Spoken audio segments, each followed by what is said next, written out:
ako sa pangalang Krisa. Hindi ko po totoong pangalan. Nasa 4th year college ako nang mangyari yon. Dahil marami kaming magkakapatid, nag-volunteer ang ate ko na siya ring pinaka-close ko sa aming lahat, na siya na ang magpapaaral sa akin. Sa ganon ay matulungan din ang aming mga magulang sa mga gastusin. Mula nang pag-aaralin niya ako, ay sa kanila na ako tumira. Nang matulungan ko na rin siya, lalo na at Siman ang kanyang asawa. Tumutulong ako kay ate sa mga gawaing bahay at sa pagbabantay ng maliit nilang anak. Dumating ang araw ng pagbaba ni Kuya Chop, ang asawa ni ate mula sa barko. Halos mapuno ang maliit naming sala sa tawanan nang salubungin siya ni Ate Jen at ng pamangkin ko. 6 months din kasi siyang nasa barko, kaya parang Pasko sa amin ang pagbabalik niya. Krisa, aba, 4th year ka na nga. Masayang bati niya habang binubuhat ang anak nila. Ang tanda ko na tuloy bigla. Napatawa ako at umiling. Hindi naman kuya. Ikaw nga, para kang hindi tumatanda. Para ka pa rin nasa early 20s. Uy, marunong ka na rin magbola ha? Biro niya. Pero halatang aliw sa mga sinasabi ko. Matapos ang kainan, abala si ate sa pag-ayos ng mga pasalubong ni kuya. Ako naman ay nagliligpit ng mesa habang pinapanood silang dalawa. May kung anong saya sa dibdib ko na nakikita silang buo at masaya ko sa pangalang Krisa. Hindi ko po totoong pangalan. Nasa 4th year college ako nang mangyari yon. Dahil marami kaming magkakapatid, nag-volunteer ang ate ko na siya ring pinaka-close ko sa aming lahat, na siya na ang magpapaaral sa akin. Sa ganon ay matulungan din ang aming mga magulang sa mga gastusin. Mula nang pag-aralin niya ako, ay sa kanila na ako tumira. Nang matulungan ko na rin siya, lalo na at Siman ang kanyang asawa. Tumutulong ako kay ate sa mga gawaing bahay at sa pagbabantay ng maliit nilang anak. Dumating ang araw ng pagbaba ni Kuya Chop, ang asawa ni ate mula sa barko. Halos mapuno ang maliit naming sala sa tawanan nang salubungin siya ni Ate Jen at ng pamangkin ko. 6 months din kasi siyang nasa barko, kaya parang Pasko sa amin ang pagbabalik niya. Krisa, aba, 4th year ka na nga. Masayang bati niya habang binubuhat ang anak nila. Ang tanda ko na tuloy bigla. Napatawa ako at umiling. Hindi naman kuya.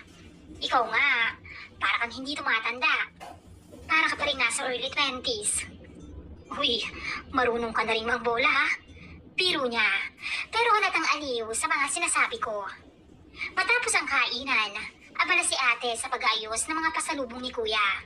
Ako naman ay nagliligpit ng mesa habang pinapanood silang dalawa. May kung anong saya sa dibdib ko na nakikita silang buo at masaya. Sobrang dami ng pinagdaanan ni ate habang wala si Kuya Chop. Trabaho, anak, bahay, at ngayon, narito na ulit siya para tumulong. Krisa, tawag ni Kuya mula sa sala. Halika muna rito. May pasalubong ako sa'yo. Lumapit ako at inabot niya ang isang maliit na kahon. Binuksan ko at nakita kong pares ng simpleng hikaw. Wow! Kuya, ang ganda nito. Salamat ha. Para mas lalo kang gumanda sa graduation mo. Sagot niya habang nakangiti. Biglang sumabat si ate. Han, huwag mo ngang sanayin yan. Baka hanap-hanapin ang pasalubong mo kada uwi mo. Doon ay nagkatawanan kami. Kinagabihan ay bumaba si kuya mula sa kwarto habang nag-aayos pa ako ng gamit mula sa mesa. O bakit hindi ka pa natutulog? Tanong niya. May kailangan pa akong i-review kuya. Finals na kasi next week eh. Grabe no? Ang bilis ng panahon.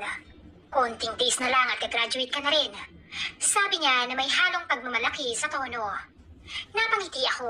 Oo nga eh. Salamat talaga sa inyo ni ate. Kung hindi dahil sa tulong niyo, hindi ko talaga may pagpapatuloy ito. Hinampas niya ako ng marahan sa balikat. Wala yun. Ano ba't naging pamilya tayo? At dun ko na-realize na kahit mahirap ang buhay, swerte pa rin ako na nandito si kuya at si ate. Dahil may tahanan akong uwian. Hapon kinabukasan, mabilis ang tibok ng dibdib ko habang nakapikit sa ilalim ng malamig na tubig ng shower. Pagod na pagod ako mula sa school at sa pag-aalaga kay baby kanina. Sarap na sana ako nang biglang bumukas ang pinto ng banyo. Kasalubong ang tingin namin. Nakatayo si Kuya Job sa may pinto.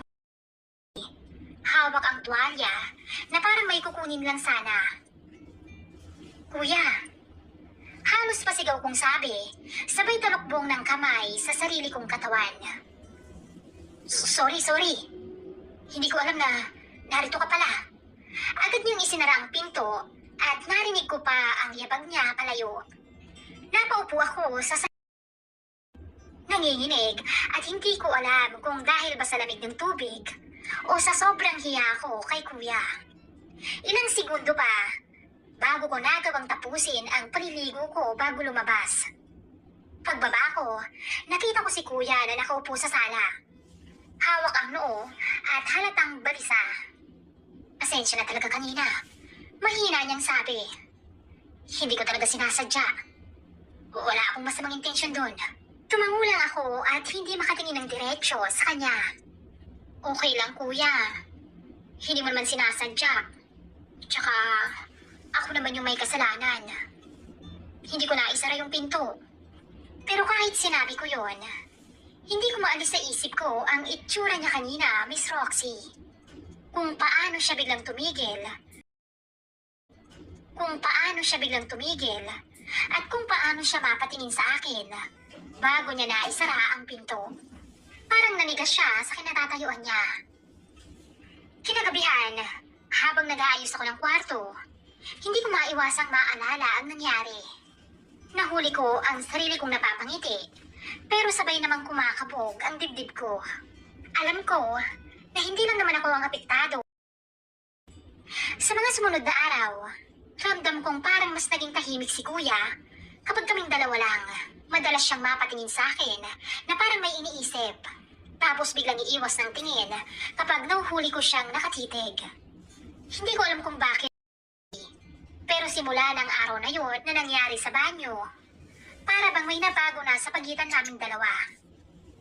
Chris, pakiabot nga yung towel. Tawag ni Kuya habang nag-aayos siya ng lamesa. Nilapag ko ang tuwalya at napansin ko na nakasando lang siya at pawis na pawis mula sa pag-aayos ng gamit sa garahe kanina. Grabe, Kuya, sabi ko habang umiinom ng tubig. Para kang nagbuhat ng buong bahay sa sobrang pawis mo. Napangiti siya. Ganun talaga kapag tatay na. Sanay na sa trabaho. Pero ikaw, parang hindi napapagod kahit buong araw nasa school at bantay ng bata. Naku, pagod din kaya ako. Sagot ko, kunwari ay nagtatampo. Kaya nga lagi akong tulog agad sa gabi. Halata nga, biro niya. Kasi, kapag umuwi ako ng madaling araw galing barkada, naririnig ko paminsan ang hilik mo. Napakunot ako ng noo. Kuya naman, hindi naman ako umihilik eh. Gusto mo bang i-record ko pa? Tuksong sagot niya. Napatawa kami pareho, pero ramdam ko ang titig niya sa akin habang humahaba ang tawanan namin. Isang araw, habang nag-aalmusal kami, aksidenteng nadikit ang mga braso ko sa kanya nang sabay kaming kumuha ng kutsara.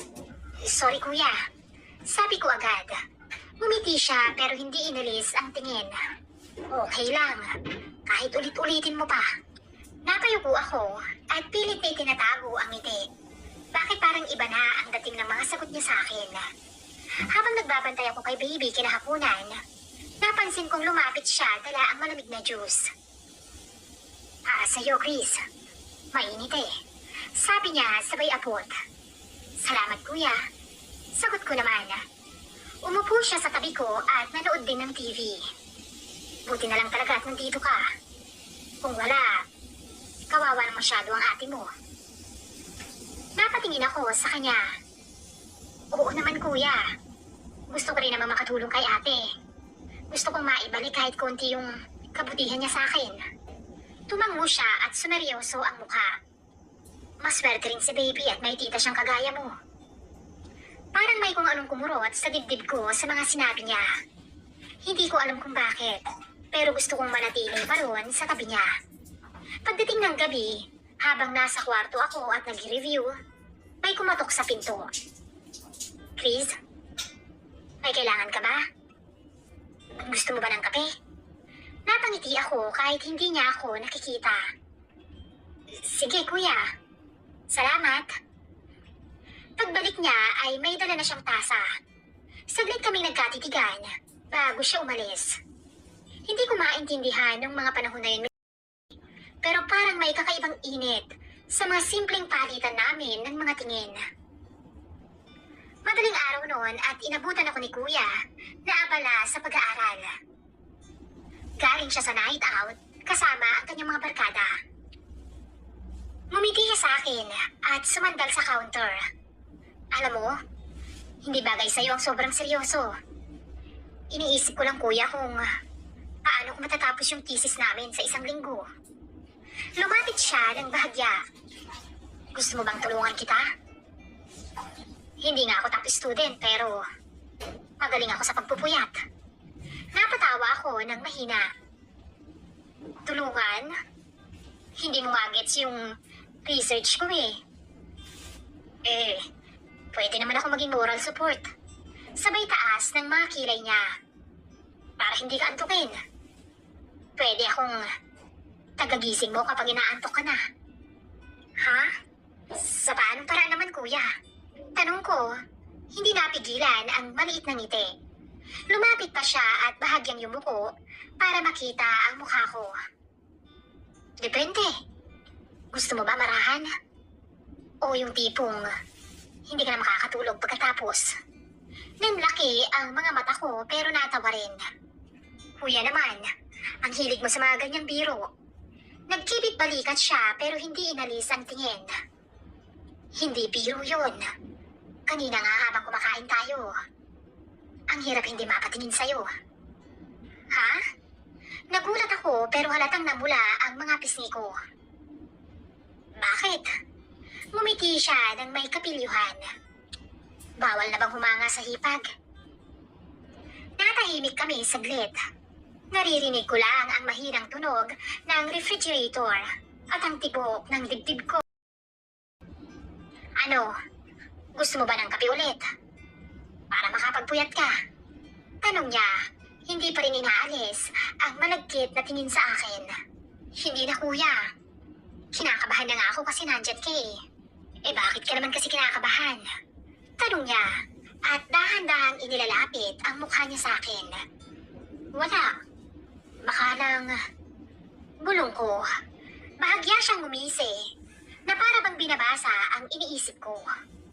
Kung gusto mong kabahan ka lalo, pwede naman kitang pagbigyan. Tumayo ako, pero hinawakan niya saglit ang mga pulso ko. Relax ka lang, Chris.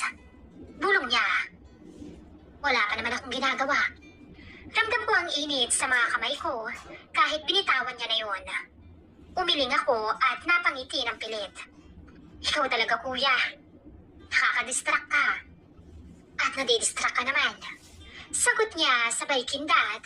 Bago umalis, naiwan akong nakatayo roon, Miss Roxy. Pinipigilan ang mga ngiti.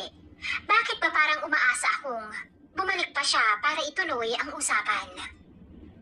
Maya-maya pa ay narinig ko na naman ang mga yabag ni Kuya Job mula sa kusina. May hawak siyang beer at naupo sa kabilang sofa. Nakatitig siya sa akin. Hindi ka pa rin tapos? Tanong niya habang umiinom. Malapit na kuya. Kailangan lang talaga matapos tong chapter na to. Napakasipag talaga ng hipag ko. Ngumisi siya. Pero seryoso, Krisa. Magpahinga ka rin. Hindi nakagaganda ang pagpupuyat. Napatawa ako at umiling. Kahit puyat, maganda pa rin naman ako, kuya. Tumayo siya at lumapit sa sofa kung saan ako nakaupo. Naupo siya sa armrest, malapit sa akin. Amoy ko ang natural na amoy niya, Miss Roxy. Pwede bang dito muna ako? Oo naman, kuya. Kahit saan naman pwede kang maupo. Pulong ko pero hindi ako umatras. Mas maganda kasi ang view dito. Sabay tingin niya sa akin mula ulo hanggang paa. Kuya, boses ko na may halong tawa pero ramdam ko ang init sa mga pisngi ko. Relax ka lang, sabi niya at bahagyang hinawi ang buhok ko at iniipit yon sa mga tenga ko. May nakaharang eh. Para akong natulala. Ramdam ko ang dulo ng daliri niya sa pisngi ko. At hindi ko alam kung nakakahinga pa ba ako ng normal. Alam mo, Krisa, mahinang sabi niya. Ang ganda mo. Lalo na kapag namumula ka. Napakagat ako ng labi. Kuya, baka marinig tayo ni ate. Himbing na yon. Hindi ka ba sanay na may lihim sa kanya? Hindi.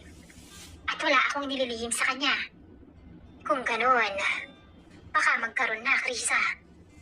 Seryoso niyang sabi, pero may bahid pa rin ng kapilyuhan ang mga ngiti niya. Hindi ako sumagot sa mga sinabi niya. At doon, naramdaman ko ang unti-unti niyang paglapit. Nasa pagitan ng mga balikat ko at pisngi ang mga kamay niya. Parang ikinulong niya ako sa sofa. Sabihin mo lang kung gusto mong tumigil ako. Bulong niya. Wala akong masabi, Miss Roxy. Ramdam ko lang ang bilis ng tibok ng puso ko dahil sa excitement. Hindi ka sumasagot. Dahan-dahan siyang umalis sa pagkakayo ko. Pero dumaan ang daliri niya sa baba ko bago tuluyang umupo sa tabi ko. Okay lang. Hindi pa ngayon. Napasinghap ako. Parang bitin, pero hindi ko maitanggi na gusto ko rin ang nangyayari. O sige, tapusin mo na yung notes mo. Sabi niya bago uminom ulit ng beer. Baka bukas, mas wala ka ng excuse para umiwas. Napatingin lang ako sa kanya at alam kong tama siya. Bukas, baka wala na talaga akong takas. Kinabukasan, halos hindi ako makatingin kay Kuya Job. Parang bawat galaw ko, ramdam ko ang presensya niya kahit wala siya sa paligid. Hapon na nang bumalik siya galing sa labas. Ako lang ang naiwan sa bahay dahil umattend ng birthday party si ate, kasama ang aking pamangkin. Pagpasok ni Kuya, dala pa niya ang amoy ng araw, pero hindi yun nakabawas sa apil niya at mas lalo pa yung nakadagdag. Nandito ka lang pala? Sabi niya sabay abot ng malamig na tubig at naupo sa harap ko. Oo, tinamad akong sumama eh. Tumingin siya ng diretso sa mga mata ko. So, tayo lang? Tumango ako sa kanya. Napatayo siya at bago ko mapigilan, naupo siya sa tabi ko. Alam mo bang kanina pa kita iniisip, Krisa? Kuya naman. Huwag ka nang mahiya, Krisa. At bago pa ako nakasagot, dahan-dahan niyang inabot ang mga kamay ko. Mainit ang palad niya. Mabigat, pero banayad ang naging haplos. Pero alam mo, ilang araw na rin ako naku-curious. Dagdag niya, dahan-dahang inaplos ang mga braso ko. Bakit hindi ka lumalayo? Hindi ako nakasagot sa mga sinabi niya. Ramdam ko lang ang kaba sa mga dibdib ko, pati ang pag-iinit ng mukha ko. Krisa, bulong niya. Para akong natulala nang bigla niyang haplusin ang mga pisngi ko. Tsaka bahagyang inilapit ang mukha niya sa akin. Gusto mo bang ituloy ko to? Hindi ko alam kung anong nagudyok sa akin, pero hindi ako umatras, Miss Roxy. Sa halip, ay marahan kong ipinikit ang mga mata ko. At dun ko naramdaman ang mga labi niya. Mainit at mabagal, pero punong-puno ng pananabik. Hinawakan niya ang mga palad ko at dinala yon sa dibdib niya. Para bang itinuturo sa akin ang mga gagawin ko.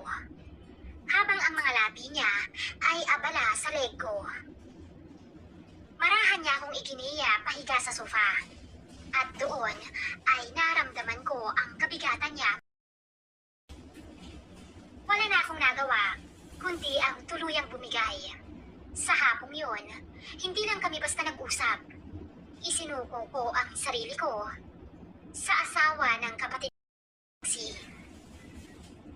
At nang matapos ang nangyari sa pagitan namin, hinihingal na nakatingin ako sa kisame.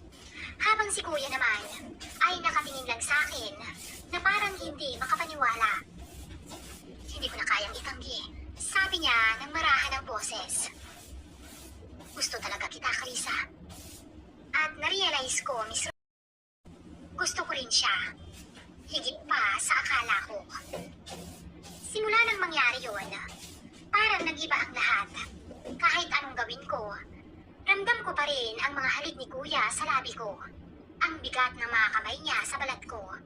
Para kaming may sariling mundo na kami lang ang nakakaalam.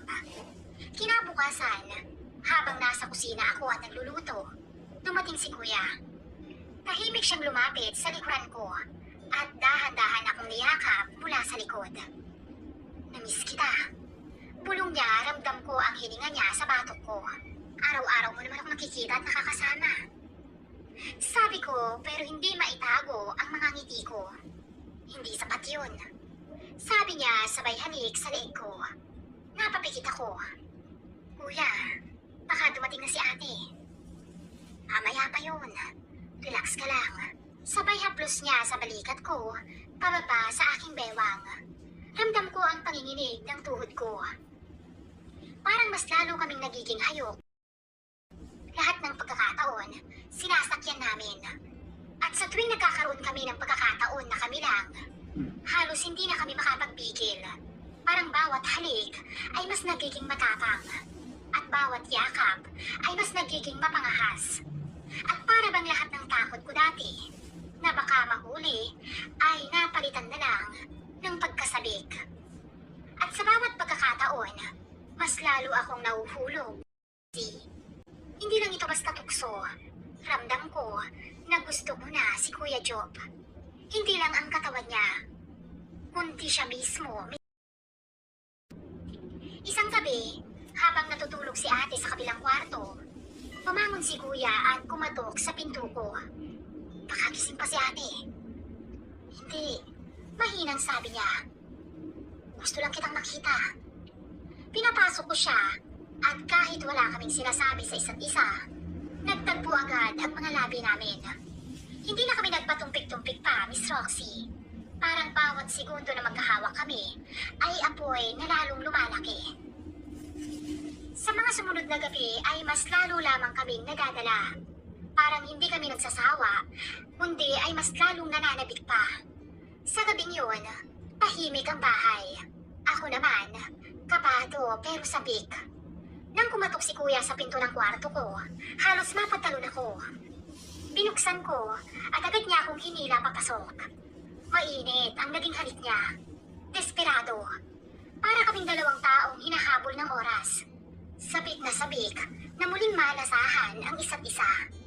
Krisa, bulong niya habang hinahaplos ang mukha ko. Bumaba ang kamay niya sa mga suot kong pantulog. Napasinghap ako nang maramdaman ang mainit niyang kamay sa bawat parte ng katawan ko. Tuloy lang kami sa ginagawa namin. Walang pakialam kung naririnig kami ng mundo. Basta ramdam naming buhay kami sa bawat yakap, sa bawat halik, at sa bawat daing. Hanggang sa bumukas ang pinto, nakatayo si Ate Jen sa may pintuan.